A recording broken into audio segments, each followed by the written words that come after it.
मेरा बचपन ਜਿਹੜਾ ਸੀ ਉਹ ਇੰਨਾ ਚੰਗਾ नहीं रहा। So I born in male body but I became a female.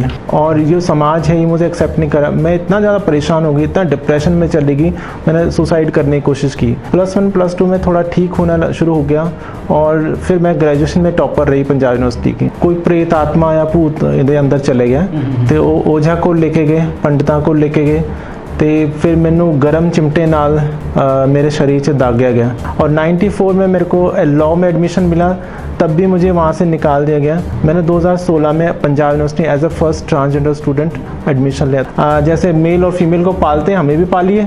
हम नहीं भीख मांगेंगे, हम लोग सेक्स वर्क नहीं करेंगे। हमें जब भी कोई देखता है तो हमें हमारी मजबूरी का फ़ायदा उठाता है। अपने आप तो ही विश्वास नहीं हो रहा कि सारे डेलीगेट से 7 मिनिस्टर सीगे कैनेडा ਦੇ जो पंजाबी सीगे। ਸਤਿ ਸ਼੍ਰੀ ਅਕਾਲ ਦੋਸਤੋ, ਮੈਂ ਕਰਨ ਹਾਂਡਾ ਤੁਹਾਡਾ ਹਨੀ ਵਾਲੀਆ ਸ਼ੋਜ਼ ਦੇ ਵਿੱਚ ਬਹੁਤ-ਬਹੁਤ ਸਵਾਗਤ ਕਰਦਾ ਹਾਂ ਜੀ। ਦੋਸਤੋ, ਇਨਸਾਨ ਦੀ ਹੋਂਦ ਵਾਸਤੇ ਸਮਾਜ ਵਿੱਚ ਵਿਚਰਨਾ ਅਤੇ ਵਰਤਣਾ ਬਹੁਤ ਹੀ ਜ਼ਰੂਰੀ ਹੈ। ਪਰ ਜੇ ਇਹੀ ਸਮਾਜ ਤੁਹਾਨੂੰ ਠੁਕਰਾ ਦੇਵੇ ਅਤੇ ਸਵੀਕਾਰ ਨਾ ਕਰੇ ਤਾਂ ਤੁਸੀਂ ਕੀ ਕਰੋਗੇ? ਤੁਸੀਂ ਭੁੱਬਾਂ ਮਾਰਦੇ ਕੁਰਲਾਉਂਦੇ ਆਪਣੀ ਹੋਂਦ ਦੀ ਭਾਲ ਕਰੋਗੇ। ਦੋਸਤੋ, ਅੱਜ ਅਸੀਂ ਗੱਲ ਕਰਾਂਗੇ ਸਾਡੇ ਸਮਾਜ ਦੇ ਕੈਸੇ ਵਰਗ ਦੀ ਜਿਸ ਨੂੰ ਅਸੀਂ ਠੁਕਰਾ ਦਿੱਤਾ ਅਤੇ ਕਦੀ ਦੁਬਾਰਾ ਗੌਲਿਆ ਹੀ ਨਹੀਂ। ਜੀ ਹਾਂ, ਅਸੀਂ ਅੱਜ ਗੱਲ ਕਰਾਂਗੇ ਸਾਡੇ ਸਮਾਜ ਦੇ ਵਿੱਚ ਵਸਦੇ ਟਰਾਂਸਜੈਂਡਰ ਲੋਕਾਂ ਦੀ, ਜਿਨ੍ਹਾਂ ਨੂੰ ਅਸੀਂ ਅਕਸਰ ਤੌਹਮਤ ਜਾਂ ਤਾਨਾ ਮਾਰ ਕੇ ਬੁਲਾਉਂਦੇ ਹਾਂ, ਜਿਹੜੇ ਕਿ ਸ਼ਬਦ ਹਨ ਛੱਕਾ, ਕਿੰਨਰ, ਖੁਸਰਾ ਅਤੇ ਬਹੁਤ ਸਾਰੇ ਐਸੇ ਹੋਰ ਸ਼ਬਦ। ਅੱਜ ਅਸੀਂ ਤੁਹਾਨੂੰ ਰੂਬਰੂ ਕਰਾਵਾਂਗੇ। ਸਾਡੇ ਨਾਲ ਮੌਜੂਦ ਹਨ ਧਨੰਜੇ ਜੀ, ਜੋ ਕਿ ਪੰਜਾਬ ਯੂਨੀਵਰਸਿਟੀ ਦੇ ਪਹਿਲੇ ਟਰਾਂਸਜੈਂਡਰ ਸਟੂਡੈਂਟ ਹਨ ਅਤੇ ਇੰਟਰਨੈਸ਼ਨਲ ਸੋਸ਼ਲ ਵਰਕਰ ਹਨ। ਧਨੰਜੇ ਜੀ, ਤੁਹਾਡਾ ਬਹੁਤ-ਬਹੁਤ ਸਵਾਗਤ ਹੈ ਹਨੀ ਵਾਲੀਆ ਸ਼ੋਜ਼ ਦੇ ਵਿੱਚ ਜੀ। ਸਤਿ ਸ਼੍ਰੀ ਅਕਾਲ ਜੀ। ਅੱਜ ਅਸੀਂ ਧਨੰਜੇ ਜੀ ਤੋਂ ਜਾਣਾਂਗੇ ਕਿ ਟਰਾਂਸਜੈਂਡਰ ਸਮਾਜ ਦੀਆਂ ਕੀ ਮੁਸੀਬਤਾਂ ਹਨ ਅਤੇ ਉਹ ਇਹਨਾਂ ਦੇ ਭਲਾਈ ਵਾਸਤੇ ਕੀ ਕਰ ਰਹੇ ਹਨ। ਸਭ ਤੋਂ ਪਹਿਲਾਂ ਧਨੰਜੇ ਜੀ, ਤੁਸੀਂ ਜਿੱਦਾਂ ਕਿ ਇੱਕ ਕਹਾਵਤ ਹੈ ਕਿ child is the father of man, ਯਾਨੀ ਕਿ ਬਚਪਨ ਦੇ ਆਧਾਰ 'ਤੇ ਹੀ ਇਹ ਤੈਅ ਹੁੰਦਾ ਹੈ ਕਿ ਤੁਸੀਂ ਜਦੋਂ ਵੱਡੇ ਹੋ ਜਾਂਦੇ ਹੋ ਤਾਂ ਤੁਹਾਡੀ ਕੀ ਫਿਤਰਤ ਜਾਂ ਤੁਹਾਡਾ ਕੀ ਚਾਲ ਚਲਨ ਰਹੇਗਾ। ਤੁਸੀਂ ਦੱਸੋ ਜੀ, ਤੁਹਾਡੇ ਬਚਪਨ ਦੇ ਵਿੱਚ ਤੁਸੀਂ ਕੀ ਕੁਛ ਦੇਖਿਆ ਅਤੇ ਕੀ ਕੁਛ ਗੁਜ਼ਰਿਆ ਤੁਹਾਡੇ ਨਾਲ, ਅਤੇ ਤੁਸੀਂ ਸਮਾਜ ਨੂੰ ਆਪਣੀ ਚਿੱਤਰਾਂ ਦੇ ਵਿੱਚ ਸਾਨੂੰ ਦੱਸੋ। ਸਭ ਤੋਂ ਪਹਿਲੇ ਤਾਂ ਮੈਂ ਤੁਹਾਡੇ ਸਾਰੇ ਦਰਸ਼ਕਾਂ ਦਾ ਧੰਨਵਾਦ ਕਰਦੀ ਹਾਂ। ਤੇ ਮੇਰਾ ਬਚਪਨ ਜਿਹੜਾ ਸੀ ਉਹ ਇੰਨਾ ਚੰਗਾ ਨਹੀਂ ਰਿਹਾ। ਮਤਲਬ ਮੈਂ ਬਚਪਨ 'ਚ ਮੇਰਾ ਪੈਦਾਇਸ਼ ਜਿਹੜੀ ਹੈ ਉਹ ਉੱਤਰਾਖੰਡ ਵਿੱਚ ਹੋਈ ਹੈ ਤੇ ਉਹਦੇ 2-3 ਮਹੀਨੇ ਬਾਅਦ ਹੀ ਮੇਰੇ ਫਾਦਰ ਸਾਹਿਬ ਮੈਨੂੰ ਚੰਡੀਗੜ੍ਹ ਲੈ ਆਏ ਸੀਗੇ, ਕਿਉਂਕਿ ਮੇਰੇ ਫਾਦਰ ਸਾਹਿਬ ਦੀ ਜੌਬ ਲੱਗ ਗਈ ਸੀ ਪੰਜਾਬ ਯੂਨੀਵਰਸਿਟੀ ਤੇ ਸਾਰੀ ਜ਼ਿੰਦਗੀ ਪੰਜਾਬ ਯੂਨੀਵਰਸਿਟੀ ਵਿੱਚ ਹੀ, ਜਦ ਤੱਕ ਉਹ ਰਿਟਾਇਰ ਨਹੀਂ ਹੋਏ ਤਾਂ ਉੱਥੇ ਰਹੇ। 3 ਸਾਲ ਤੋਂ ਲੈ ਕੇ 5 ਸਾਲ ਦੀ ਏਜ ਤੱਕ ਮੈਂ ਆਪਣੇ ਆਪ ਨੂੰ ਆਇਡੈਂਟੀਫਾਈ ਕੀਤਾ ਕਿ I am not male, I am a female. So I born in male body but I became a female. Conflict ਕਿੱਥੇ ਆਇਆ ਤੁਹਾਨੂੰ? ਕੀ ਫ਼ਰਕ ਮਹਿਸੂਸ ਹੋਇਆ? फ़र्क ये महसूस है कि समाज जिहड़ा मैनू मुझे जो जेंडर बताया जाता था कि तुम मेल हो, लेकिन मैं फीमेल अपने आप को आइडेंटिफाई करती हूँ कि मेरा जो ब्रेन है और मेरा जो बायोलॉजिकल बॉडी है दोनों मिसमैच हो चुके थे। मतलब मेरा साइकोलॉजिकल सेक्स और बायोलॉजिकल मिसमैच था, इसलिए मैं अपने आप को फीमेल आइडेंटिफाई करती थी। और जब शुरुआती दौर में जब मैं अपने आप को फीमेल मानने लगी और जब लोगों ने मुझे मखौल करना शुरू किया और मेरे पेरेंट्स ने कहा कि बच्चा है, एक फेज़ होता है लाइफ में, शायद वो ठीक हो जाएगा बाद में जब थोड़े बड़े हो जाएंगे, तो मैं उसी तरह मुझे पालते रहे। और मुझे कन्वर्जन थेरेपी भी की गई।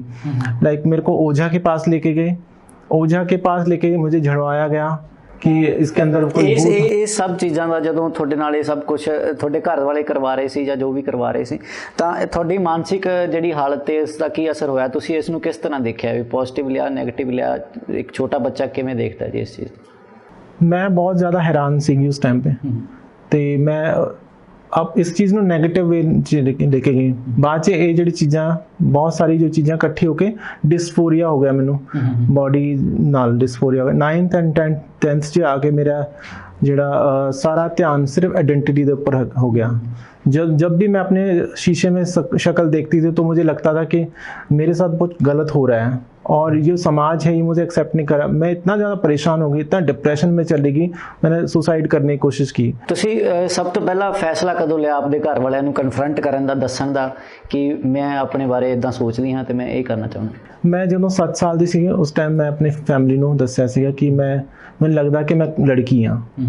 ਤੇ ਮੇਰੇ ਪੇਰੈਂਟਸ ਨੇ ਕਿਹਾ ਕਿ शायद ਕੋਈ ਪ੍ਰੇਤ ਆਤਮਾ ਜਾਂ ਭੂਤ ਇਹਦੇ ਅੰਦਰ ਚਲੇ ਗਿਆ ਤੇ ਉਹ ਓਝਾ ਕੋਲ ਲੈ ਕੇ ਗਏ, ਪੰਡਤਾਂ ਕੋਲ ਲੈ ਕੇ ਗਏ ਤੇ ਫਿਰ ਮੈਨੂੰ ਗਰਮ ਚਿਮਟੇ ਨਾਲ ਮੇਰੇ ਸਰੀਰ 'ਚ ਦਾਗਿਆ ਗਿਆ ਤੇ ਬਹੁਤ ਵੱਡੇ ਵੱਡੇ ਛਾਲੇ ਹੋ ਗਏ ਤੇ ਮੈਂ ਉਸ ਟਾਈਮ ਤੇ ਮੈਂ ਜਦੋਂ ਮੇਰਾ ਸਰੀਰ ਜਲਾਇਆ ਜਾ ਰਿਹਾ ਸੀ ਤੇ ਮੈਂ ਕਿਹਾ ਕਿ ਠੀਕ है मैं ਅੱਗੇ ਤੋਂ फ्रॉक या सूट नहीं पाऊंगी, मैं अपने आप को लड़का मानांगी।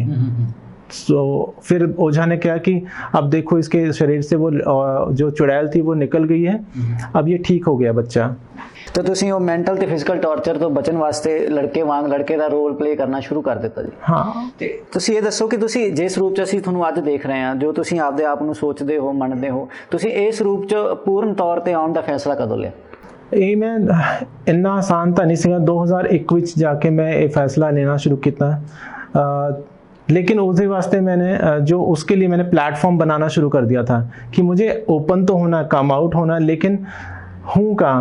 अगर मैं फैमिली में एकदम से बताऊं तो मेरी फैमिली मेरे को घर से निकाल देंगे और मुझे हिजड़ों में जाना पड़ेगा। मुझे हिजड़ों में किन्नरों में नहीं जाना था, मुझे तालियां नहीं ठोकनी थी, मुझे भीख नहीं मांगना था। तो फिर मैंने सोचा कि जिस यूनिवर्सिटी में मुझे 93 में निकाल दिया गया था because of identity, Punjab university में मुझे वहाँ से छोड़ना पड़ा और 94 में मेरे को लॉ में एडमिशन मिला, तब भी मुझे वहाँ से निकाल दिया गया। तो इस तरह की जो निकाला नहीं गया लेकिन निकलने के लिए मजबूर कर दिया गया। सो मैंने 2001 में सोचना शुरू किया था कि मैं कौन सा ऐसा रास्ता अपनाऊं जहाँ मुझे एक्सेप्टेंस मिले, और ये करीबन मेरे को 10-12 साल लग गए कम आउट होने में। और पंजाब यूनिवर्सिटी ने थर्ड जेंडर कॉलम 2015 में ऐड किया और 2016 में फिर जब मुझे लगा कि अब तो सुप्रीम कोर्ट मेरे साथ है, मैंने 2016 में Punjab university as a first transgender student admission लिया। तो मेरा ये कम आउट इतना लंबा चला और पंजाब यूनिवर्सिटी में जैसे ही मेरा एडमिशन हुआ, फिर मुझे शुरू में तो बहुत दिक्कतें हैं, एक्सेप्टेंस इतनी आसान नहीं होती हैं, बट उसके बाद धीरे धीरे मेरा ग्राफ अच्छा बढ़ता गया। ਜਿਵੇਂ ਕਿ ਅਸੀਂ ਜਾਣਦੇ ਹਾਂ ਕਿ ਤੁਸੀਂ ਪੰਜਾਬ ਯੂਨੀਵਰਸਿਟੀ ਦੇ ਪਹਿਲੇ ਟਰਾਂਸਜੈਂਡਰ ਸਟੂਡੈਂਟ ਹੋ, ਪਰ ਅਸੀਂ ਬਹੁਤ ਸਾਰੇ ਹੋਰ ਟਰਾਂਸਜੈਂਡਰ ਸਟੂਡੈਂਟ ਨਹੀਂ ਦੇਖ ਪਾਉਂਦੇ।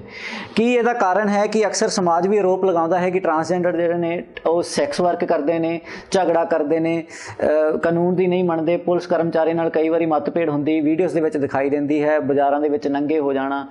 ਇਹਨਾਂ ਬਾਰੇ ਤੁਸੀਂ ਕੀ ਕਹਿਣਾ ਚਾਹੋਗੇ? ਇਹ ਸਮਾਜ ਦੇ ਤੁਹਾਡੇ ਵਰਗ ਦੇ ਵਿੱਚ ਕਮੀਆਂ ਨੇ, ਤੁਸੀਂ ਇਹਨਾਂ ਬਾਰੇ ਕੀ ਕਹਿਣਾ ਚਾਹੋਗੇ? देखो ऐसा नहीं है कि मेरे एडमिशन के बाद कोई स्टूडेंट आया नहीं है, एक रात में तो कोई चीज़ बदलती नहीं, ओवरनाइट कुछ नहीं चेंज आता है। सदियों से बहुत सारी चीज़ें कुरीतियाँ चलती रही, बहुत अंधविश्वास भी चलते रहे, उनको बदलने के लिए एक रात में तो कोई नहीं कि अब एक साल में कुछ सब कुछ बदल जाएगा। सुप्रीम कोर्ट ने, आप हमारे ऊपर पाला में बॉल डाल रहे हो, सुप्रीम कोर्ट ने 2014 में कहा था सेंट्रल गवर्नमेंट और स्टेट गवर्नमेंट को कि आप 6 महीने का टाइम दिया था कि आप 6 महीने के अंदर अंदर सारी पॉलिसीज बनाइए इनको मेन स्ट्रीम में लाने के लिए। आज 6 महीने का 6 साल हो गए और अभी समाज बोलो कि ये लोग बदल नहीं रहे। हमारी यूनिवर्सिटी, पंजाब यूनिवर्सिटी में हर साल 3, 4, 5 स्टूडेंट आते ही आते हैं, और जो सेक्स वर्क है या बधाई मांगना या बेगिंग करना, ये सब चीज़ें, बधाई एक परंपरा है, पुरानी परंपरा है और ये सदियों से ऐसी ही चली आ रही है। जिस तरह मंदिर मस्जिद गुरुद्वारे हैं उसी तरह किन्नर परंपरा भी है। वो कोई ऐसी परंपरा नहीं कि मनगढ़ंत किसी ने। पर कई बार ये भी कहा जाता है कि बाबे बन के आते हैं, जो गरीब कई बार नहीं भी दे पाता उन्होंने घरों भी हज़ारों के हज़ार, हुण बच्चा पैदा करना कोई जुर्म तो नहीं भी देने पैण पैसे। वो चीज़ें अलग चीज़ें हैं, लेकिन परंपरा तो परंपरा ही है, ठीक है ना। अब इसके ऊपर भी काफ़ी सारी बहस चल रही है। और जो सेक्स वर्क है, जो लोग भीख नहीं मांगना चाहते हैं वो सेक्स वर्क करते हैं। इंसान को, उस ट्रांसजेंडर बच्चे को तो कहीं भी जीने नहीं देते हैं, ना तो उसको सेक्स वर्क करने देते हैं। अगर आप कह रहे हैं कि वो बहुत ज़्यादा पैसे मांग रहे हैं, फिर कहते हैं चलो ठीक है नहीं मांगते, हम सेक्स वर्क कर लेते हैं, वहाँ भी जीने नहीं दे। आप ये सब छोड़िए, जब मेरी एडमिशन हुई थी पंजाब यूनिवर्सिटी में तो कई लोगों ने ये कहा था कि ये लोग खुसरे अब यहाँ भी आ गए हैं पढ़ने, तुम हमें तो जीने दो, कहीं ना कहीं तो जीने दो, या तो सेक्स वर्क करने दो या भीख मांगने दो या पढ़ने दो। हम, आप लोग एक्सेप्ट कर लिए हम सब कुछ, आप अपने बच्चों का जैसे मेल और फीमेल को पालते हैं हमें भी पालिए, हम नहीं भीख मांगेंगे, हम लोग सेक्स वर्क नहीं करेंगे, हमें प्रॉपर्टी में राइट पूरा दीजिए, हमें शादी करने का अधिकार दीजिए, सब कुछ अधिकार जैसे आपको अधिकार है वैसे हमें दे दीजिए, हमें तो दिमाग खराब। ਧਨੰਜੇ ਜੀ, ਇੱਕ ਸਵਾਲ ਤੁਹਾਨੂੰ ਹੋਰ ਕਰਨਾ ਚਾਹਾਂਗਾ ਕਿ ਜਿਹੜਾ ਇਹ ਵਰਗ ਹੈ ਇਹਦੇ ਵਿੱਚ ਵਧਾਈ ਮੰਗਣ ਦੀ ਇੱਕ ਰੀਤ ਹੈ ਜਿਹਦੇ ਨਾਲ ਕਿ ਬਹੁਤ ਸਾਰਾ ਪੈਸਾ ਅਤੇ ਦੌਲਤ ਜੁੜੀ ਹੋਈ ਹੈ। ਕੀ ਉਹ ਪੈਸਾ ਅਤੇ ਦੌਲਤ ਵੀ ਕਿਸੇ ਤਰੀਕੇ ਕ੍ਰਾਈਮ ਦਾ ਜਾਂ ਅਪਰਾਧ ਦਾ ਕਾਰਨ ਬਣ ਸਕਦਾ ਹੈ? देखो, कई लोग बहुत अमीर हो जाते हैं बधाई वगैरह से भी, बट बधाई अमीर होना कोई पाप तो नहीं है, ना ही जुर्म है। उसका वो लोग अच्छे, कई लोग तो अच्छा काम भी करते हैं, कई बहुत सारी लड़कियों की शादियां करते हैं, दान देते हैं बहुत सारे। अभी पेंडेमिक था जो कोरोना काल में भी काफ़ी लोगों ने राशन बांटा है हर जगह जाके। कुछ लोग होते हैं जो बहुत ज़्यादा इसमें इन्वॉल्व हो जाते हैं और पैसे का मिसयूज़ भी करते हैं, लेकिन ज़्यादातर मेजोरिटी में बहुत अच्छे लोग भी हैं, बहुत अच्छा दान करते हैं, बहुत अच्छे सरकार के साथ मिल। उनका रेगुलेशन जो इनकम का सोर्स, पहले तो ये था बैंक अकाउंट नहीं थे होते थे किसी के भी, ये 2-4 साल 5 साल से ही शुरू हुआ। और मैं यही कहूँगी कि अच्छे लोग भी हैं, बुरे भी हैं। ਪੈਸੇ ਪਿੱਛੇ ਕਦੀ ਕੁੱਟਮਾਰ, ਲੜਾਈ ਜਾਂ ਕਤਲ ਇਦਾਂ ਦਾ ਕੁਝ ਕਦੀ ਹੁੰਦਾ ਹੈ? ਕਿਉਂਕਿ ਇਸ ਸਮਾਜ ਦੇ ਵਿੱਚ ਅਕਸਰ ਇਹ ਹੈ ਕਿ ਕੋਈ ਅੱਗੇ ਪਿੱਛੇ ਹੁੰਦਾ ਨਹੀਂ, ਤਾਂ ਕੀ ਉਹਨਾਂ ਦੀ ਕੋਈ ਪੜਤਾਲ ਹੁੰਦੀ ਹੈ ਬਾਅਦ ਵਿੱਚ ਜੇ ਕੋਈ ਅਪਰਾਧ ਹੋ ਜਾਂਦਾ ਹੈ? वही मैं फिर दोबारा कहूँगी, अपराधी जो प्रवृत्ति के लोग जो हर जगह होते हैं, और वर्चस्व को लेके लड़ाई तो होती है, इलाकों के लिए भी लड़ाई होती है। तो ये इलाका यानी कि ये मेरा इलाका है, इत्थे मैं, इत्थे साडे लोग मंगणगे, इत्थे बधाइयां मंगणगे, लेकिन वो आपस में बहुत लड़ाई वगैरह जो भी होता है वो आपस में सुलझा भी लेते हैं, आपस में फिर लड़ भी लेते हैं, और आपस में फिर दोस्त भी हो जाते हैं। ये चलता रहता है, बट कई बार बहुत कुछ जगहों पे बहुत खून खराबा भी हो जाता है, और वो ठीक नहीं है, खुद के समाज के लिए भी ठीक नहीं है। हमें तो एक्सेप्टेंस, हम लोग लड़ रहे हैं एक्सेप्टेंस के लिए, और जब तक स्वीकार्यता ना मिले, और ये घटनाएं होती रहेंगी। जैसे अभी 3-4 दिन पहले मेरे मौसी गुरु हैं जो एकता जोशी हैं, उनका दिल्ली में जीटीबी नगर में मर्डर हो गया। मर्डर तो अपने समाज के लोगों ने नहीं किया, हो सकता अपने समाज के, अभी क्योंकि इन्वेस्टिगेशन ये चल रही है, मैं यहाँ पर कुछ नहीं बोल सकती कि इन्वेस्टिगेशन में क्या हुआ क्या नहीं हुआ, लेकिन मर्डर तो हुआ है। उसकी उत्थे मर्डर का कारण पैसा सीगा? कुछ भी हो सकता है, पैसा भी और वर्चस्व भी हो सकता है, एक कई कारण हो सकते हैं इसके, क्योंकि अभी ये इन्वेस्टिगेशन चल रही है इस पे, और ये तो पुलिस ही बता सकती है कि क्या हुआ था। ਤੁਸੀਂ ਜਿੱਦਾਂ ਕਹਿੰਦੇ ਹੋ ਕਿ ਸਮਾਜ ਦੇ ਵਿੱਚ ਤੁਹਾਨੂੰ ਜਗ੍ਹਾ ਨਹੀਂ ਮਿਲਦੀ, ਘਰ ਵਾਲੇ ਵੀ ਦੂਰ ਹੋ ਜਾਂਦੇ ਹਨ, ਤੇ ਤੁਹਾਡੀ ਆਪਦੀ ਜ਼ਿੰਦਗੀ ਦੇ ਵਿੱਚ ਕੀ ਤੁਹਾਡੇ ਨਾਲ ਘਰ ਦੇ ਨਾਲ ਖੜੇ? नहीं, मेरे सब तो ज़्यादा प्रॉब्लम फादर ਵੱਲੋਂ आई है। फादर तो हजे तक एक्सेप्ट नहीं करते, उन्होंने लगता कि मेरी मान मर्यादा इज्जत सब इधे करके मिट्टी हो गई है, तो वो बहुत ज़्यादा मेरे नाल बहुत ज़्यादा प्रॉब्लम करते हैं। सो एक्सेप्टेंस नहीं ਹੁੰਦੀ ਹੈ। ਮਦਰ ਹੈ, ਮਾਨ ਮਰਿਆਦਾ ਇੱਜ਼ਤ ਸਿਰਫ ਤੁਹਾਡੇ ਪੈਦਾ ਹੋਣ ਨਾਲ ਖਤਮ ਹੋ ਗਈ ਉਹਨਾਂ ਦੀ, ਤੁਹਾਡਾ ਇਹਦੇ ਵਿੱਚ ਕਸੂਰ ਮੰਨਦੇ ਹਨ ਉਹ? ये उनका बस डर लगता है कि 4 लोग क्या बोलेंगे। 4 लोगों के कारण हमारी ज़िंदगी तबाह हो गई है। वो 4 लोग तो मरते दम तक नहीं छोड़ने वाले, जब हम मरेंगे तब भी 4 लोग ही लेके जाते हैं। तो ये 4 लोग कभी नहीं छोड़ते हैं। जो लोग ये 4 लोगों की परवाह करता है उनका परिवार बर्बाद हो जाता है, ठीक है ना। तो ये सब चीज़ें, पेरेंट्स कभी साथ नहीं खड़े होते हैं। मैं एक बात बोलती हूँ, दुनिया से हम जीत जाते हैं लेकिन अपने परिवार से हार जाते हैं।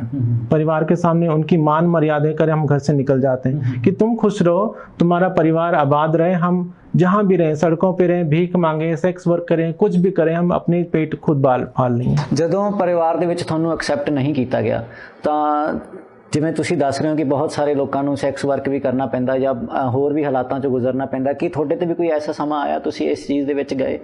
नहीं, मेरे नाल इदां दी चीज़ नहीं आई, क्योंकि मैं बहुत ज़्यादा ढीठ हूँ और मैं छीनना जानती हूँ।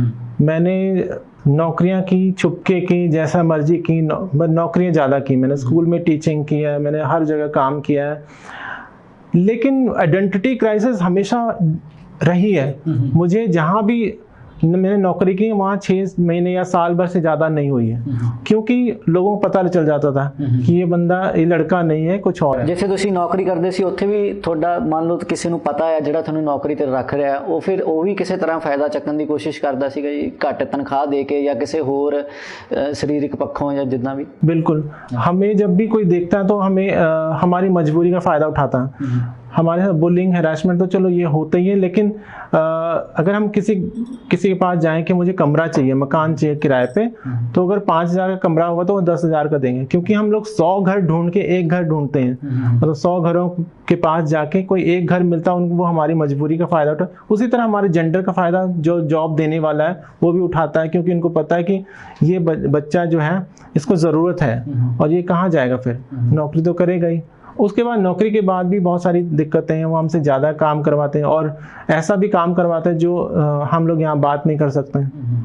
तो ਤੁਹਾਡਾ ਸਫ਼ਰ ਬਹੁਤ ਲੰਬਾ ਤੇ ਤੁਹਾਡੀ ਇਸ ਟਾਈਮ ਉਮਰ ਕਿੰਨੀ ਹੈ ਜੀ? ਤੁਸੀਂ ਮੇਰੀ 50 ਸਾਲ ਦੀ ਉਮਰ। 50 ਸਾਲ ਦੀ ਉਮਰ ਦੇ ਵਿੱਚ ਤੁਸੀਂ ਇਸ ਟਾਈਮ ਯੂਨੀਵਰਸਿਟੀ ਦੇ ਵਿੱਚ ਪੜ੍ਹ ਰਹੇ ਹੋ।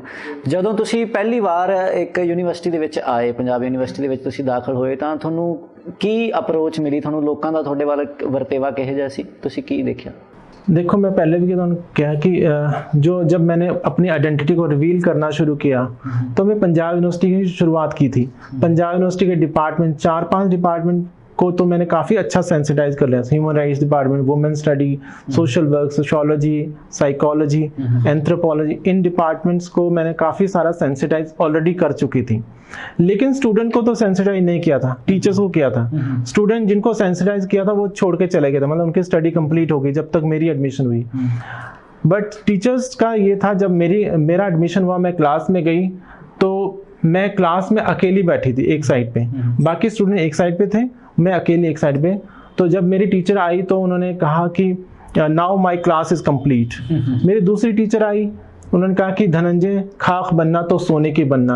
तो ये जो चीज़ें थी मेरे को बहुत एनकरेज किया इन लोगों ने। बट स्टूडेंट्स, बाकी लोगों ने धीरे धीरे एक्सेप्ट करना शुरू किया और बाद में जैसे कोई बाहर के, अपनी क्लास ने तो एक्सेप्ट कर लिया था, लेकिन दूसरे डिपार्टमेंट्स के जो स्टूडेंट थे वो बुली करते थे, हरास करते थे, हंसते थे, मखौल बनाते, लेकिन मैंने अपना रास्ता बदला नहीं। कभी ਕੀ ਤੁਸੀਂ ਸਮਝਦੇ ਹੋ ਜਿਵੇਂ ਟੀਚਰਸ ਵੱਲੋਂ ਤੁਹਾਨੂੰ ਐਕਸੈਪਟੈਂਸ ਮਿਲੀ ਪਰ ਸਟੂਡੈਂਟਸ ਨੇ ਐਕਸੈਪਟ ਨਹੀਂ ਕੀਤਾ, ਇਹਦਾ ਕਾਰਨ ਕਮੀ ਸਾਡੇ ਐਜੂਕੇਸ਼ਨ ਸਿਸਟਮ ਦੇ ਵਿੱਚ ਹੈ ਕਿ ਬੱਚਿਆਂ ਨੂੰ ਦੱਸਿਆ ਨਹੀਂ ਜਾਂਦਾ ਟਰਾਂਸਜੈਂਡਰਸ ਬਾਰੇ? ਉਹਨਾਂ ਨੂੰ ਅੱਜ ਵੀ ਡਰ ਲੱਗਦਾ ਹੈ कि ये पता नहीं अजीब ਹਨ या ਸਾਡੇ ਤੋਂ ਵੱਖ ਹਨ, ਜਾਣਦੇ ਨਹੀਂ? जब मेरा एडमिशन हुआ तब मेरे को बहुत चीज़ों पे सुनने को मिला कि ये लोग सेक्स वर्क करेंगे यहाँ पर, ये लोग माहौल ख़राब करेंगे यूनिवर्सिटी ਦੇ ਵਿੱਚ, यानी कि ਤੁਸੀਂ सेक्स वर्क करोगे तो क्या माहौल जो ख़राब कर देंगे ये लोग, जैसे बाहर सेक्स वर्क करते हैं यहाँ पर तालियां बजाएंगे, ये इनको एडमिशन नहीं देना चाहिए सरकार को। लेकिन हमने प्रूव कर दिया कि वी आर बेस्ट। ਤੁਸੀਂ ਪੰਜਾਬ ਯੂਨੀਵਰਸਿਟੀ ਦੇ ਨਾਲ ਵੀ ਆਪਣਾ ਨਾਮ ਜੋੜਿਆ ਹੈ, ਸਿਰਫ ਆਪਣਾ ਨਹੀਂ ਬਲਕਿ ਪੂਰੇ ਵਰਗ ਨੂੰ ਤੁਸੀਂ ਆਪਣੇ ਨੂੰ ਹੌਸਲਾ ਦਿੱਤਾ ਹੈ ਕਿ ਤੁਸੀਂ ਵੀ ਐਜੂਕੇਸ਼ਨ ਸਿਸਟਮ ਦੇ ਵਿੱਚ ਆ ਸਕਦੇ ਹੋ ਅਤੇ ਬਦਲਾਵ ਜ਼ਰੂਰੀ ਵੀ ਹੈ ਤੇ ਪੋਸੀਬਲ ਵੀ ਹੈ। ਹਾਂਜੀ, ਤੇ ਮੈਨੂੰ ਲੇਟਲੀ ਜਿੱਦਾਂ ਤੁਸੀਂ ਦੱਸ ਰਹੇ ਸੀਗੇ ਜੀ, ਜਸਟਿਨ ਟਰੂਡੋ ਜੀ ਨਾਲ ਤੁਹਾਡੀ ਮੁਲਾਕਾਤ ਹੋਈ, ਕਿੱਦਾਂ ਤੁਹਾਡੇ ਨਾਲ ਉਹਨਾਂ ਦਾ ਮੁਲਾਕਾਤ ਹੋਈ ਅਤੇ ਕੀ ਗੱਲਬਾਤ ਹੋਈ ਜੀ ਉੱਥੇ? ਮੈਨੂੰ ਇੱਕ ਮੇਲ ਆਈ ਸੀਗੀ ਤੇ ਮੇਲ ਵਿੱਚ ਉਹਨਾਂ ਦਾ ਇਨਵੀਟੇਸ਼ਨ ਲੈਟਰ ਸੀਗਾ। ਸੋ ਸੌਫਟਵੇਅਰ ਆਪਣਾ ਮੇਲ ਸੌਫਟ ਕਾਪੀ ਸੀਗੀ। ਸੋ ਜਦੋਂ ਮੈਂ ਚੈੱਕ ਕੀਤਾ, ਪਹਿਲੇ ਮੈਂ ਇਗਨੋਰ ਕੀਤਾ। ਉਹ ਮੇਲ ਤੁਹਾਨੂੰ ਸਿੱਧਾ ਕੈਨੇਡੀਅਨ PM ਵੱਲੋਂ ਆਈ ਹੋਈ ਸੀਗੀ? ਐਮਬੈਸੀ ਵੱਲੋਂ। ਸੋ ਮੈਂ ਇਗਨੋਰ ਕੀਤਾ, ਮੈਂ ਕਿਹਾ ਸ਼ਾਇਦ ਗਲਤੀ ਨਾਲ ਭੇਜ ਦਿੱਤਾ ਹੋਣਾ, ਕਿਉਂਕਿ ਮੈਂ ਉਹ ਖੋਲ ਕੇ ਚੰਗੀ ਤਰ੍ਹਾਂ ਦੇਖਿਆ ਨਹੀਂ। ਫਿਰ ਮੈਂ ਦੁਬਾਰਾ ਚੈੱਕ ਕੀਤਾ ਦੂਸਰੇ ਦਿਨ, ਮੈਂ ਸੋਚਿਆ ਕਿ ਹੈ ਕਿਆ ਚੀਜ਼, ਦੇਖੀ ਸੀ ਫਿਰ ਮੇਰਾ ਨਾਮ ਲਿਖਿਆ ਸੀਗਾ। ਮੈਂ ਕਿਹਾ ਸ਼ਾਇਦ ਗਲਤੀ ਨਾਲ ਮੇਰਾ ਨਾਮ ਲਿਖਿਆ ਗਿਆ। 2-4 ਵਾਰੀ ਮੈਂ ਇੱਦਾਂ ਹੀ ਫਲੋਰਦੀ ਰਹੀ ਉਹਨੂੰ। ਫਿਰ ਮੈਂ ਐਮਬੈਸੀ 'ਚ ਫ਼ੋਨ ਕੀਤਾ, ਸੋ ਮੇਲ ਕੀਤੀ ਮੈਂ ਐਮਬੈਸੀ 'ਚ ਕਿ ਇਹ ਮੇਰੇ ਵਾਸਤੇ ਹੀ ਹੈ। ਕਹਿੰਦੇ ਹਾਂਜੀ। ਉਹਨਾਂ ਦਾ ਰਿਵਰਟ ਆਇਆ ਹੁਣ ਕਿ ਇਹ ਤੁਹਾਡੇ ਵਾਸਤੇ ਹੀ ਹੈ। ਸੋ ਮੈਨੂੰ ਆਈ ਵਾਜ਼ ਸਰਪ੍ਰਾਈਜ਼ ਕਿ ਮੈਨੂੰ ਕਿਉਂ ਚੁਣਿਆ ਗਿਆ। ਇੰਡੀਆ ਦੇ 2 ਟਰਾਂਸਜੈਂਡਰ ਚੁਣੇ ਗਏ ਸੀ, ਲక్ష్ਮੀ ਨਾਰਾਇਣ ਤ੍ਰਿਪਾਠੀ ਤੇ ਮੈਂ। ਲక్ష్ਮੀ ਨਾਰਾਇਣ ਤ੍ਰਿਪਾਠੀ ਜੋ ਮੇਰੇ ਗੁਰੂ ਵੀ ਹੈ, ਉਹ ਦੂਸਰੇ ਪ੍ਰੋਗਰਾਮ ਵਾਸਤੇ ਚੁਣਿਆ ਗਿਆ ਸੀ ਔਰ ਮੈਨੂੰ ਡਿਨਰ ਵਾਸਤੇ। ਸੋ ਜਦੋਂ ਮੈਂ ਗਈ ਤਾਂ ਮੈਨੂੰ ਮਤਲਬ ਆਪਣੇ ਆਪ ਤੇ ਹੀ ਵਿਸ਼ਵਾਸ ਨਹੀਂ ਹੋ ਰਿਹਾ ਕਿ ਸਾਰੇ ਡੈਲੀਗੇਟਸ, 7 ਮਿਨਿਸਟਰ ਸੀਗੇ ਕੈਨੇਡਾ ਦੇ ਜੋ ਪੰਜਾਬੀ ਸੀਗੇ, ਉਹ ਸਾਰੇ ਮੈਨੂੰ ਘੇਰ ਕੇ ਖੜੇ। ਮਤਲਬ they were also surprised ਕਿ ਇੱਕ ਮਤਲਬ ਪਹਿਲਾ ਇਨਸਾਨ ਹੈ ਜਿਹੜਾ ਤੁਸੀਂ ਸਿਰਫ ਆਪਣੀ ਕਮਿਊਨਿਟੀ ਹੀ ਨਹੀਂ, ਖੁਦ ਨੂੰ ਨਹੀਂ ਬਲਕਿ ਭਾਰਤ ਨੂੰ ਵੀ ਇੱਕ ਤਰ੍ਹਾਂ ਰਿਪਰੈਜ਼ੈਂਟ ਕੀਤਾ ਤੁਸੀਂ ਉੱਥੇ। Yes, and it was nice, wonderful. ਮੈਨੂੰ ਬਹੁਤ ਚੰਗਾ ਲੱਗਿਆ ਕਿਉਂਕਿ ਹੀ ਵਾਜ਼ ਵੈਰੀ ਨਾਈਸ ਪਰਸਨ। ਤੁਸੀਂ NGO ਵੀ ਸਥਾਪਿਤ ਕੀਤਾ ਹੈ ਅਤੇ ਇੰਟਰਨੈਸ਼ਨਲ ਪੱਧਰ ਤੇ ਤੁਸੀਂ ਸਮਾਜਿਕ ਵਰਕ ਕਰ ਰਹੇ ਹੋ, ਜਿਹੜਾ ਸੋਸ਼ਲ ਵਰਕ ਕਰ ਰਹੇ ਹੋ, ਉਹਦੇ ਬਾਰੇ ਥੋੜਾ ਚਾਨਣਾ ਪਾਓ। ਤੁਸੀਂ ਕਿਹੜੇ ਦੇਸ਼ ਗਏ ਹੋ? ਇੰਟਰਨੈਸ਼ਨਲ ਲੈਵਲ 'ਚ ਮੈਂ कई कंट्रीज से, यूरोपियन कंट्रीज से पार्टिसिपेट किया, हॉलैंड, फ्रांस, जर्मनी, ग्रीस। ਉੱਥੇ ਸਾਰੇ ਇੰਟਰਨੈਸ਼ਨਲ ਲੈਵਲ ਦੇ ਜਿਹੜੇ ਕਮਿਊਨਿਟੀ ਮਤਲਬ ਆਰਗੇਨਾਈਜੇਸ਼ਨ ਸੀਗੀਆਂ ਪ੍ਰਾਈਡ ਦੀਆਂ, ਉਹਨਾਂ ਨੇ ਸ਼ਿਰਕਤ ਕੀਤੀ ਉੱਥੇ। ਤੇ ਬਹੁਤ ਸਾਰੇ ਮੁੱਦਿਆਂ ਤੇ ਸਾਡੀ ਗੱਲਬਾਤ ਹੋਈ ਕਿ ਅਸੀਂ ਪ੍ਰਾਈਡ ਨੂੰ ਕਿਵੇਂ ਹੋਰ ਅੱਗੇ ਵਧਾ ਸਕਦੇ ਹਾਂ, ਕਿਸ ਤਰ੍ਹਾਂ ਅਸੀਂ ਇਹਨੂੰ ਇੱਕ ਫੈਸਟੀਵਲ ਦੀ ਤਰ੍ਹਾਂ ਸੈਲੀਬ੍ਰੇਟ ਕਰ ਸਕਦੇ ਹਾਂ ਆਪਣੇ ਹੋਣ ਦਾ, ਆਪਣੇ ਵਜੂਦ ਦਾ, ਕਿ ਅਸੀਂ ਵੀ will not go anywhere, we will ਅਸੀਂ ਇੱਥੇ ਹੀ ਰਹਿਣਾ, ਤੁਹਾਡੇ ਨਾਲ ਰਹਿਣਾ, ਸਾਨੂੰ ਸੈਪਰੇਟ ਕੁਝ ਵੀ ਨਹੀਂ ਚਾਹੀਦਾ, ਸਾਨੂੰ ਨਾ ਵੀ ਨੀਡ ਓਨਲੀ ਐਕਸੈਪਟੈਂਸ, ਸਾਨੂੰ ਕੁਝ ਵੀ ਨਹੀਂ ਜ਼ਿਆਦਾ ਚਾਹੀਦਾ, ਸਿਰਫ ਸਾਨੂੰ ਐਕਸੈਪਟੈਂਸ ਚਾਹੀਦੀ, ਉਹ ਸਾਨੂੰ ਮਿਲ ਨਹੀਂ ਰਹੀ ਹੈ। ਉਹ ਸਮਾਜ ਵਿੱਚ ਅਸੀਂ ਹੀ ਜ਼ਿਆਦਾ ਅਵੇਅਰਨੈਸ ਕਰ ਰਹੇ ਹਾਂ। ਐਂਡ ਸੁਪਰੀਮ ਕੋਰਟ ਨੇ ਕਿਹਾ ਸੀ ਕਿ it is responsibility of state and central government to aware the society. ਉਹ ਸਾਨੂੰ ਕਰਨਾ ਪੈ ਰਿਹਾ। ਅਸੀਂ ਤੁਸੀਂ ਤੁਹਾਡੇ ਚੈਨਲ ਵੱਲੋਂ ਅਸੀਂ ਸਾਰੇ ਸਮਾਜ ਨੂੰ, ਸਾਰੇ ਦੁਨੀਆ ਨੂੰ ਅਵੇਅਰ ਕਰ ਰਹੇ ਹਾਂ, just because of as a human right. ਜੀ ਬਿਲਕੁਲ, ਇਹਨਾਂ ਦਾ ਕਹਿਣਾ ਕੁਛ ਹੱਦ ਤੱਕ ਸੱਚ ਵੀ ਹੈ ਕਿ ਸਮਾਜ ਜਿਹੜਾ ਹੈ ਇਹਨਾਂ ਨੂੰ ਠੁਕਰਾ ਚੁੱਕਿਆ ਹੈ ਅਤੇ ਉਹ ਇਹਨਾਂ ਦੀ ਗੱਲ ਵੀ ਸਾਹਮਣੇ ਨਹੀਂ ਰੱਖਣਾ ਚਾਹੁੰਦਾ ਜਾਂ ਦੇਖਣਾ ਵੀ ਨਹੀਂ ਚਾਹੁੰਦਾ। ਧਨੰਜੇ ਜੀ, ਤੁਸੀਂ ਸਮਾਜ ਦੀ ਭਲਾਈ ਵਾਸਤੇ ਤਾਂ ਇੰਟਰਨੈਸ਼ਨਲ ਪੱਧਰ 'ਤੇ ਕੰਮ ਕਰ ਰਹੇ ਹੋ, ਪਰ ਜਿਹੜੇ ਹੁਣ ਜਿੱਦਾਂ ਬੱਚੇ ਹੁੰਦੇ ਨੇ, ਜਿਹੜੇ ਟਰਾਂਸਜੈਂਡਰ ਹੁੰਦੇ ਨੇ ਜਾਂ ਟੀਨਏਜਰ ਹੋ ਗਏ, ਹਾਲੇ ਉਹ ਖੁਦ ਨੂੰ ਪਹਿਚਾਣ ਰਹੇ ਹਨ, ਖੁਦ ਨੂੰ ਜਾਣਦੇ ਨਹੀਂ ਕਿ ਅਸੀਂ ਕਿਸ ਦਿਸ਼ਾ ਵੱਲ ਜਾ ਰਹੇ ਹਾਂ। ਜਦੋਂ ਉਹ ਘਰਾਂ 'ਚੋਂ ਨਿਕਲਦੇ ਹਨ, ਉਹ ਸੈਕਸ ਵਰਕ 'ਚ ਪੈ ਜਾਂਦੇ ਹਨ। ਤੁਸੀਂ ਉਹਨਾਂ ਨੂੰ ਆਲਟਰਨੇਟਿਵ ਪਹੁੰਚਾ ਰਹੇ ਹੋ, ਕਿਸ ਤਰ੍ਹਾਂ ਪਹੁੰਚਾ ਰਹੇ ਹੋ ਉਹਨਾਂ ਤੱਕ? ਤੁਸੀਂ ਸੋਚ ਪਹੁੰਚਾ ਰਹੇ ਹੋ ਆਪਣੀ, ਜਾਂ ਉਹਨਾਂ ਨੂੰ ਮੌਕੇ ਮੁਹੱਈਆ ਕਰਾ ਰਹੇ ਹੋ ਅੱਗੇ रोजगार दे? देखो, मैं सारे समाज की ज़िंदगी तो बदल नहीं सकती हूँ, क्योंकि मेरे पास इतना रिसोर्स नहीं है, या मेरे को सरकार ने इतना कोई रिसोर्स तो दिए नहीं है, ठीक है, ना ही कोई अहदा दिया मेरे पास। बट मैं ये सोचती हूँ कि करोड़ों लाखों तारों भरी रात से एक चंद्रमा की रात भली होती है। अगर मैं एक इंसान की ज़िंदगी भी बदल देती हूँ, आप सोचिए 140 करोड़ 130 करोड़ लोग हैं, क्यों ना वो लोग रिस्पॉन्सिबिलिटी ले ले एक इंसान को बदलने की, तो 2 मिनट लगेंगे सब कुछ ठीक होने में। मैंने अगर 8-10 लोगों की ज़िंदगियाँ बदलें तो मेरे लिए वो काफ़ी हैं। यहाँ पर मैं सरकार को बोलते हुए थक जाती हूँ, कोई शेल्टर होम बनाइए। अगर कोई पेरेंट्स अपने घर से बच्चा निकालता है, या उनको कोई जेंडर आइडेंटिटी प्रॉब्लम होती है, घर से निकल जाते हैं। कल भी मेरे साथ एक 1-1.5 घंटा बात हुई, होशियारपुर के कोई बच्चा था, उसके पेरेंट्स उसके साथ बुली करते हैं, हरास करते हैं, उसको मारते हैं, पीटते हैं। वो बच्चा मैं कह रहा मैं सुसाइड कर लूँगा। अगर वो घर से भागा या कुछ कर लेगा तो कहाँ जाए? अगर घर से भी जाता कहाँ जाएगा? भीख ही मांगेगा, सड़क पे सेक्स वर्क करेगा। भीख भी आजकल कोई नहीं मांगने देते हैं, ठीक है, सेक्स वर्क करेगा, रात को छुप छुप के सेक्स वर्क होगा, तो वो कहाँ जाए? शेल्टर होम तो सरकार ने बनाया नहीं है, समाज भी एक्सेप्टेंस नहीं करता। तो ये सब चीज़ें प्रॉब्लम तो आती है। अगर आप एक बार घर के ਜਦੋਂ ਤੁਸੀਂ ਕਹਿੰਦੇ ਹੋ ਸੈਕਸ ਵਰਕ ਕਰੇਗਾ, ਸੈਕਸ ਵਰਕ ਜੇ ਟਰਾਂਸਜੈਂਡਰ ਕਰ ਰਿਹਾ ਹੈ ਤਾਂ ਉਹ ਕਿਹਦੇ ਨਾਲ ਸੈਕਸ ਵਰਕ ਕਰਦਾ ਹੈ? ਉਹਨਾਂ ਕੋਲ ਕਿੱਦਾਂ ਦੇ ਲੋਕ ਆਉਂਦੇ ਹਨ? ਕਿ ਅੱਗੋਂ ਵੀ ਟਰਾਂਸਜੈਂਡਰ ਹੁੰਦੇ ਨੇ, ਜਾਂ ਹੋਰ ਤਰ੍ਹਾਂ ਦੇ ਲੋਕ ਹੁੰਦੇ ਹਨ, ਜਾਂ ਆਮ ਸਮਾਜ ਦੇ ਵਿੱਚੋਂ ਜਿਹਨਾਂ ਨੂੰ ਆਪਾਂ ਵਾਈਟ ਕਾਲਰ ਬੰਦੇ ਕਹਿ ਲੈਂਦੇ ਹਾਂ, ਜਿਹੜੇ ਆਮ ਸਮਾਜ ਦੇ ਨਾਗਰਿਕ ਹਨ, ਸ਼ਾਦੀशुदा ਲੋਕ ਜਾਂ ਹੋਰ ਇਦਾਂ ਦੇ ਲੋਕ ਵੀ ਆਉਂਦੇ? ट्रांसजेंडर के साथ थोड़ी तो करेगा कोई हिजड़े के साथ तो नहीं करेगा, फीमेल के साथ तो नहीं करेगा। वो ट्रांस के साथ तो मेल ही आएंगे ना करने वाले। ਤੇ ਤੁਹਾਡੇ ਕੋਲ ਕਦੀ ਕੋਈ ਹੋਰ ਟਰਾਂਸਜੈਂਡਰ ਵਰਗ ਦੇ ਲੋਕਾਂ ਦੇ ਮੈਸੇਜ ਆਏ ਹੋਣ, ਜਾਂ ਕਿਸੇ ਤਰ੍ਹਾਂ ਉਹਨਾਂ ਨੇ ਤੁਹਾਡੇ ਤੱਕ ਪਹੁੰਚ ਕੀਤੀ ਹੋਵੇ ਕਿ ਉਹਨਾਂ ਨੂੰ ਸਹਾਇਤਾ ਦੀ ਲੋੜ ਹੈ? डेली मैसेज आते हैं, डेली कोई राशन दा, कोई जेंडर आइडेंटिटी चेंज करन दा, कोई एजुकेशन के बारे, हर तरह के मैसेज आते हैं। एंड मैं कोशिश करती, जो मेरे को रिसोर्सिज हैं, यूनिवर्सिटी वास्ते आते तो मैं यूनिवर्सिटी उन्होंने रस्ता दिखा दी। एक बच्चे को पैसे नहीं सी फीस दे, मैं किसी तो अरेंज करवा के एडमिशन करवाई है। तो जेंडर आइडेंटिटी मैं PGI रैफर कर दी है।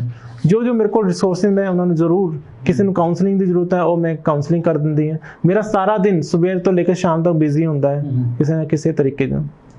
ਸੋ ਧਨੰਜੇ ਜੀ, ਸਾਡੇ ਨਾਲ ਜੁੜਨ ਵਾਸਤੇ ਬਹੁਤ ਬਹੁਤ ਧੰਨਵਾਦ, ਟਾਈਮ ਕੱਢਣ ਲਈ ਬਹੁਤ ਬਹੁਤ ਸ਼ੁਕਰੀਆ। ਉਮੀਦ ਕਰਦੇ ਹਾਂ ਕਿ ਤੁਹਾਡੀ ਜਿਹੜੀ ਇਹ ਮੁਹਿੰਮ ਹੈ ਸਫਲ ਹੋਵੇ ਅਤੇ ਪਰਮਾਤਮਾ ਤੁਹਾਨੂੰ ਹੋਰ ਤਰੱਕੀ ਅਤੇ ਬੁਲੰਦੀ ਤੇ ਪਹੁੰਚਾਵੇ। ਹਨੀਵਾਲੀਆ ਸ਼ੋਅ ਦੇਖ ਰਹੇ ਸਾਰੇ ਸਰੋਤਿਆਂ ਨੂੰ ਮੈਂ ਧੰਨਵਾਦ ਕਰਦਾ ਹਾਂ, ਅਤੇ ਤੁਸੀਂ ਇਸੇ ਤਰ੍ਹਾਂ ਹੀ ਸਾਨੂੰ ਪਿਆਰ ਦਿੰਦੇ ਰਹੋ। ਲਾਈਕ, ਕਮੈਂਟ, ਸ਼ੇਅਰ ਕਰੋ। YouTube ਚੈਨਲ ਹਨੀਵਾਲੀਆ ਸ਼ੋਜ਼ ਜ਼ਰੂਰ ਸਬਸਕ੍ਰਾਈਬ ਕਰੋ। ਸਾਡੇ ਨਾਲ ਜੁੜਨ ਵਾਸਤੇ ਧੰਨਵਾਦ ਜੀ।